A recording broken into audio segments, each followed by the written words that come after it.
मैंने कहा मैंने अब आर्टिस्ट नहीं बनना, कि जो भी उसकी डीपी लगाता था बुरहान वानी की, उसका अकाउंट टर्मिनेट। कश्मीर में ये जुल्म अगर उन्होंने किया भारत ने, तो वो उसको छुपाएं कैसे। मैंने फिर कश्मीर की आज़ादी तक के टाइटल से ना एक तराना लिखा, कश्मीर की आज़ादी तक, इंडिया की बर्बादी तक, जंग जंग जंग रहेगी। 47 है कश्मीरी भाई वाह। 5th जनरेशन वार शुरू हो चुकी है, और कब से शुरू हुई है। डरा हुआ बंदा तो वैसे मरा हुआ है। वर्दी चाहे बॉर्डर पे या चाहे गलियों में है, वो वर्दी है। वो ईद त्यौहार पे भी नहीं जा रहे। मैं ईद की नमाज पढ़ रहा हूँ, मैंने नया सूट पहना हुआ, वो बेचारा वही वर्दी पहन के। वर्दी मेरी ईमान मेरा, ये सारा पाकिस्तान मेरा।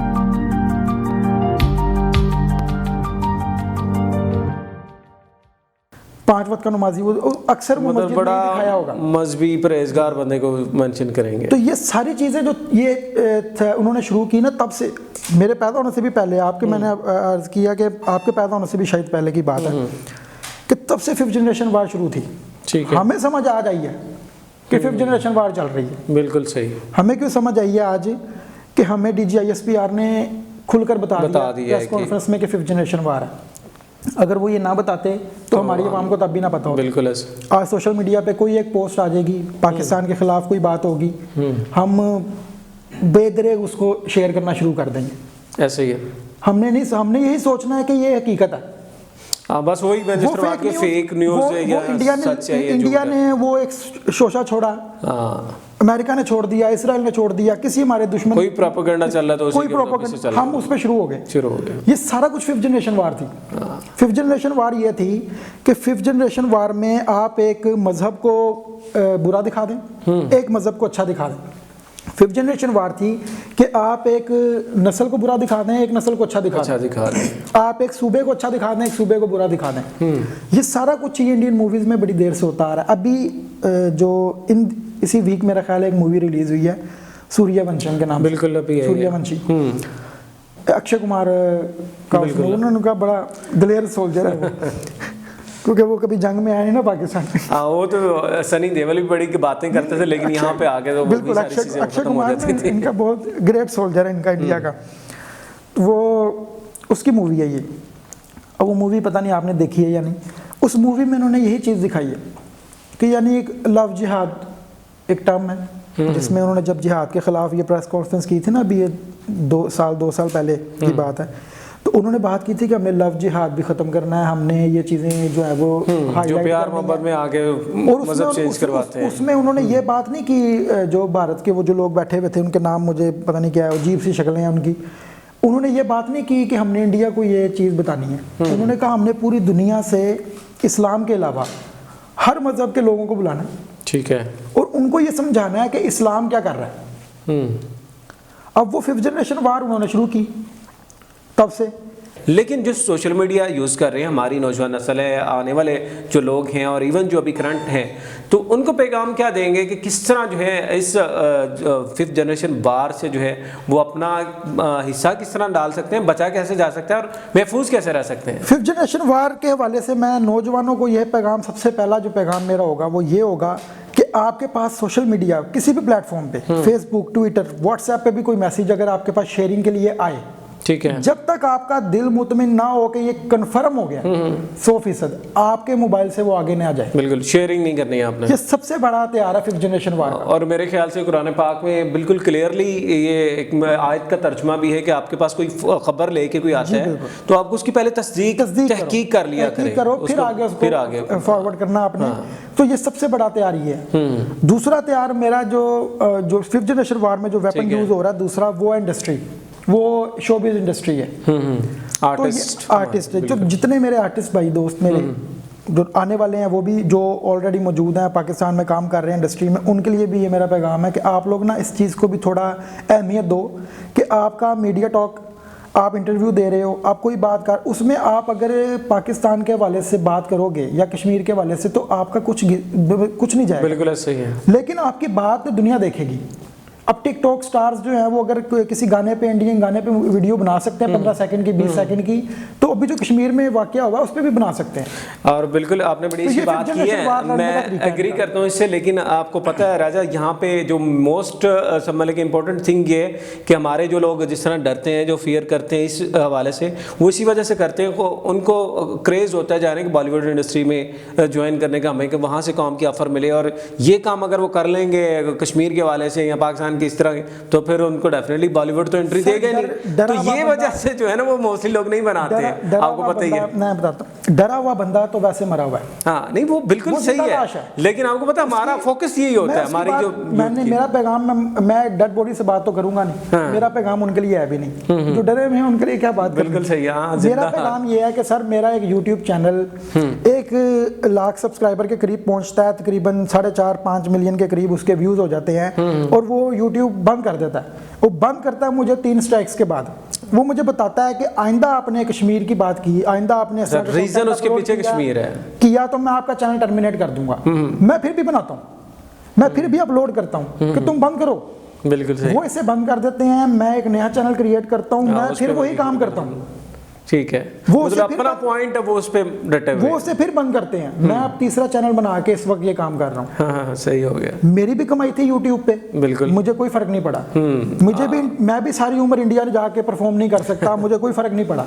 बिल्कुल। मैंने देखें, अगर आप यहाँ रह के, जिस तरह हमारे बहुत से पाकिस्तानी आर्टिस्ट हैं जिनको इंडिया से ऑफर हुई वो नहीं गए, बिल्कुल ऐसे हैं, तो क्या दुनिया ने उनको सुनना छोड़ दिया?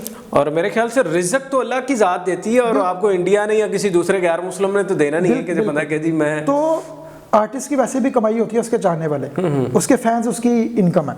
बिल्कुल, वो पैसा नहीं देखता आर्टिस्ट को। अगर मुझे चाहने वाले कश्मीर में 1.5 करोड़ आबादी मुझे चाहती है, अगर पाकिस्तान में जो लोग कश्मीर से मोहब्बत करते हैं वो मुझे सुन रहे हैं, या पाकिस्तानियत जो रखते हैं वो मुझे सुनते हैं, या दुनिया भर में सबसे बड़ा सरमाया तो यही मेरे लिए वो सरमाया। बिल्कुल ऐसे ही है। अच्छा राजा, आप बात करते हैं कितने तराने जो अभी तक आपने लिख लिए हुए हैं, जो रिलीज हो चुके हैं, और मैंने सुना अभी को रिसेंटली लॉन्च भी हो रहा है अभी जी, 30+ हैं तकरीबन, 30+ हो चुके मेरे ये सारे कश्मीर से रिलेटेड, पाकिस्तान से पुलिस डिपार्टमेंट के लिए मैंने बनाया था, पुलिस वाला के नाम से, उसमें भी हमने ये सारा। तो मेरा अभी जो तराना आज रिलीज हुआ है, अच्छा, उस तराने का नाम है फेक इनकाउंटर 2।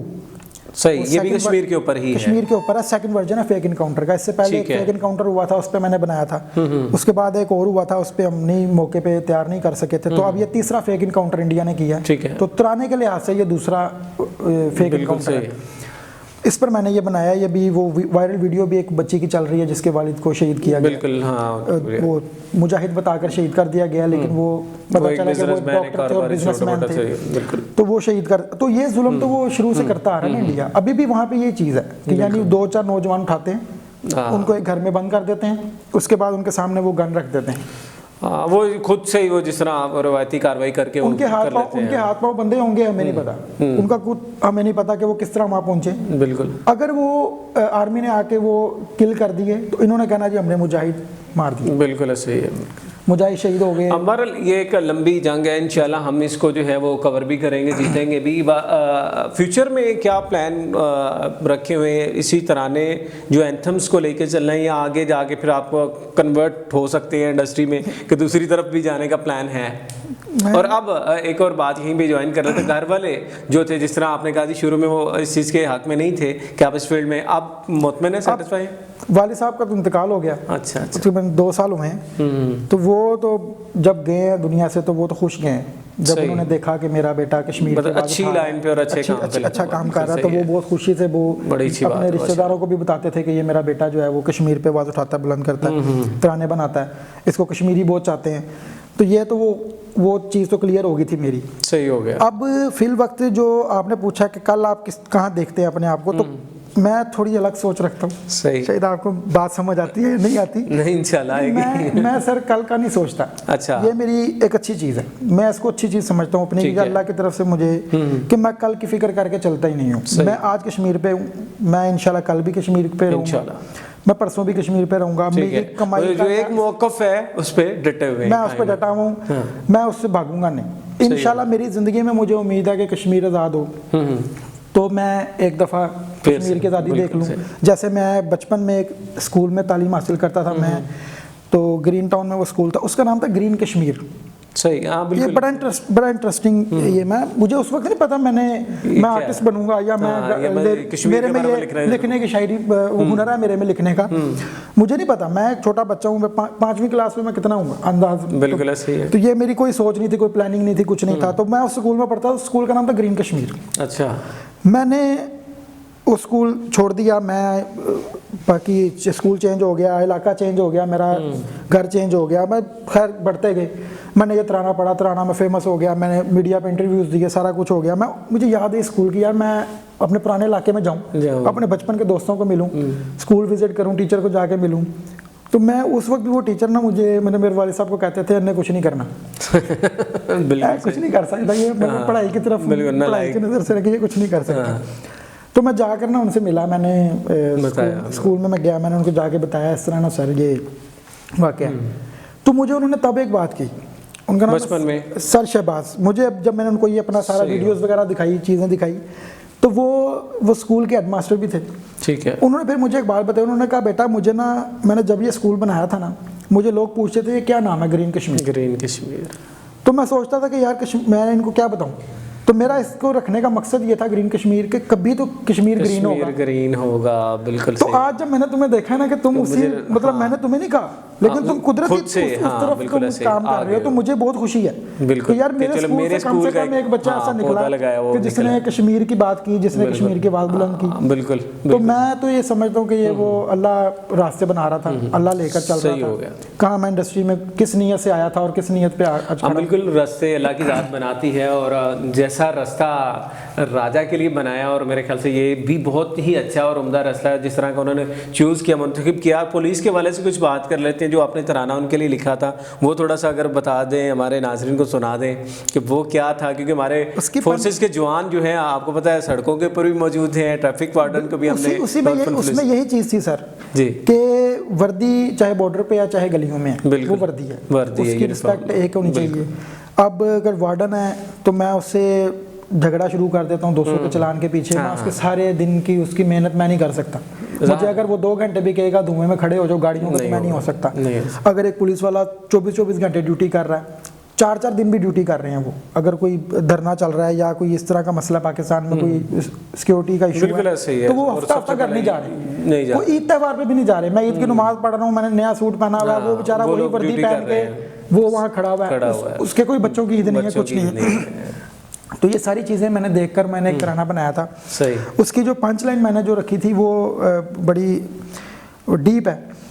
वर्दी मेरी ईमान मेरा, ये सारा पाकिस्तान मेरा, मैं पुलिस की वर्दी में हूँ, मुहाफिज है मकाम मेरा। जबरदस्त। तो ये जो पंच लाइन थी इसका, ये पंच लाइन यूनिफॉर्म उसको कि मैं पुलिस की वर्दी, मेरा नाम मेरा मुकाम मुहाफिज है।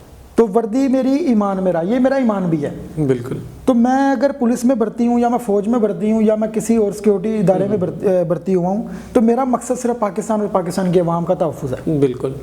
इसमें ये अवाम को सोचना चाहिए ये चीज़ें, तो इसके पीछे मकसद मेरा तराना बनाने का ये था। चले जी, बड़ी अच्छी बात है। और जो मैं कहता हूँ आज के प्रोग्राम से अगर फाइनल मैसेज को पैगाम देना चाहें, क्योंकि कश्मीर की हमने बात की, हमारे सिक्योरिटी एजेंसीज की बात की, फोर्सेस की बात की, और डेफिनेटली जो हमारे यूथ जो ख़ासतौर पर देखने वाले हों इस प्रोग्राम को देखेंगे, उनके लिए क्या कहना चाहते हैं रिस्पेक्ट के तौर पे? जिस तरह आपने लास्ट में बोला भी कि एक वर्दी की पहचान और उसकी इज्जत और रिस्पेक्ट के, एक जवान बॉर्डर पे खड़ा आपके लिए खड़ा है कि आप रात को घर में सुकून से सो सकें।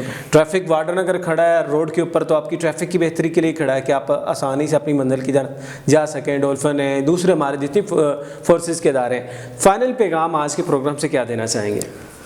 फाइनल पैगाम सर मेरा ये है कि अगर तो आपको एहसास हो इस चीज़ का कि जो सैलरी पैकेज एक मुहाफिज लेता है पाकिस्तान का, वो चाहे पुलिस का है या फ़ौज का है या कोई भी, और आप वो पैकेज सैलरी पैकेज लेकर अपनी जान रिस्क में डाल सकते हैं, अपनी जान हाथ पे रख कर आप घर से निकल सकते हैं, तो फिर तो आप वो सारी बातें करें जो आप आजकल आप सोशल मीडिया पे सुन रहे हैं हमारे मुआवज़ों के बारे में। और अगर आप वो नहीं कर सकते तो फिर आपको शर्म आनी चाहिए कि आप क्या कर रहे हैं। क्या ये सबसे बड़ा मैं जो चीज़ नोट करता हूँ ना, कि अगर मैं वो 50-60 हज़ार रुपया लेकर अपनी जान खतरे में डाल के नहीं निकल सकता महीने के लिए, तो मैं फिर ये बात नहीं कर सकता कि वो अपना काम ईमानदारी से कर रहा है या नहीं कर रहा। बिल्कुल सही, उससे पहले मुझे अपने आप को देखना है। ज़बरदस्त। ये सबसे बड़ा इस कौम के लिए पैगाम है। बहुत शुक्रिया जी, थैंक यू सो मच। और आज के हमारे मेहमान अब्दुल वली ख़ान हमारे साथ मौजूद थे। राजा रैप स्टार के नाम से जो है वो फेमस है, शोहरत रखते हैं। टर्निंग पॉइंट जिस तरह के उन्होंने बताया अपनी लाइफ का, कैसे उनकी लाइफ चेंज हुई एक इंडस्ट्री में जो उन्होंने आगाज़ किया था, लेकिन जिस सिमत नहीं जाना था, जिस डायरेक्शन में नहीं जाना था, उसको छोड़ा और दोबारा से रीजॉइन करने के लिए उनको एक पॉइंट मिला, जैसे हम बुरहान वानी शहीद हुआ और कश्मीर का शहरी और कश्मीर के लिए जिसने जो है स्ट्रगल की, उसके बाद जो एक नई लाइन मिली राजा रैप स्टार को। उसके बाद आपने देखा एक नया चेहरा और पाकिस्तान की बात करने वाला, पाकिस्तान के मुहाफ़िज़ीन की बात करने वाला। और डेफिनेटली पाकिस्तान है तो हम सब लोग हैं, और पाकिस्तान इसी तरह बढ़ता रहेगा तो हमारी आने वाली नस्लें भी जो हैं वो इसी तरह कामयाब होती रहेंगी। आज के प्रोग्राम से नाज़रीन हमें इजाज़त दीजिए। नेक्स्ट एक दफ़ा फिर एक नई सेलिब्रिटी, एक नई पर्सनैलिटी के साथ हाज़िर होंगे। अपना बहुत सा ख्याल रखिएगा, दुआओं में याद रखिएगा। अल्लाह ने के मान।